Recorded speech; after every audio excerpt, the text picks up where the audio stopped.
ನಮಸ್ತೆ ಸ್ನೇಹಿತರೆ. ಸಚಿನ್ ತೆಂಡೂಲ್ಕರ್ ಯಾರು ಅಂತ ಎಲ್ಲರಿಗೂ ಗೊತ್ತು. ಸಚಿನ್ ತೆಂಡೂಲ್ಕರ್ ಗುರುಗಳು ಆದಂತಹ ರಮಾಕಾಂತ್ ಅರ್ಚೇಕರ್ ಸರ್ನ ಒಮ್ಮೆ ಸಂದರ್ಶನದಲ್ಲಿ ಒಂದು ಪ್ರಶ್ನೆ ಕೇಳಲಾಗ್ತದೆ.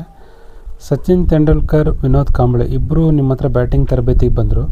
ಇವರಿಬ್ಬರಲ್ಲಿ ಯಾರ ಬ್ಯಾಟಿಂಗ್ ಕೌಶಲ್ಯ ಜಾಸ್ತಿ ಇತ್ತು ಅಥವಾ ಚೆನ್ನಾಗಿತ್ತು ಅಂತ ಪ್ರಶ್ನೆ ಕೇಳಿದಾಗ ರಮಾಕಾಂತ್ ಸರ್ ಅವ್ರು ಹೇಳ್ತಾರೆ, ಸಚಿನ್ ತೆಂಡೂಲ್ಕರ್ ಬ್ಯಾಟಿಂಗ್ ಕೌಶಲ್ಯಕ್ಕಿಂತ ವಿನೋದ್ ಕಾಂಬ್ಳೆ ಬ್ಯಾಟಿಂಗ್ ಕೌಶಲ್ಯ ಭಾಳ ಚೆನ್ನಾಗಿತ್ತು ಅಂತ ಹೇಳ್ತಾರೆ. ಆದರೆ ಈ ಸಮಾಜ ನೋಡಿದ ದೃಷ್ಟಿಕೋನ ಬೇರೆ. ಸಚಿನ್ ತೆಂಡೂಲ್ಕರ್ ಕ್ರಿಕೆಟ್ ಜಗತ್ತಿನಲ್ಲಿ ಭಾಳ ದಿಗ್ಗಜರಾದರು, ಆದರೆ ವಿನೋದ್ ಕಾಂಬ್ಳೆ ಏನೂ ಆಗಲಿಲ್ಲ.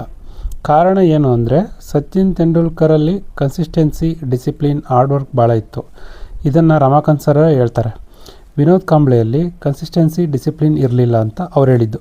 ಸೊ ಈ ಮೂರು ಸ್ವಭಾವಗಳನ್ನು ಇಟ್ಕೊಂಡಂತಹ ಸಚಿನ್ ತೆಂಡೂಲ್ಕರ್ ಅವರು ಕ್ರಿಕೆಟ್ ಲೋಕದ ದಿಗ್ಗಜರಾದರು, ಕ್ರೀಡಾ ಪ್ರೇಮಿಗಳಿಗೆ ದೇವರಾದರು, ಭಾರತ ರತ್ನ ದೊಡ್ಡ ಪ್ರಶಸ್ತಿ ಭಾಜನರಾದರು, ರಾಜ್ಯಸಭಾ ಸದಸ್ಯರಾದರು.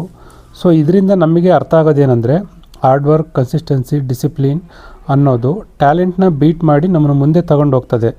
ಹಾಗಾಗಿ ನಿಮ್ಮ ಜೀವನದಲ್ಲಿ ಪ್ರಮುಖವಾಗಿ ಮೂರು ಸ್ವಭಾವಗಳನ್ನು ಅಳವಡಿಸ್ಕೊಳ್ಬೇಕು. ಅದೇನೆಂದರೆ ಹಾರ್ಡ್ ವರ್ಕ್, ಕನ್ಸಿಸ್ಟೆನ್ಸಿ, ಡಿಸಿಪ್ಲಿನ್.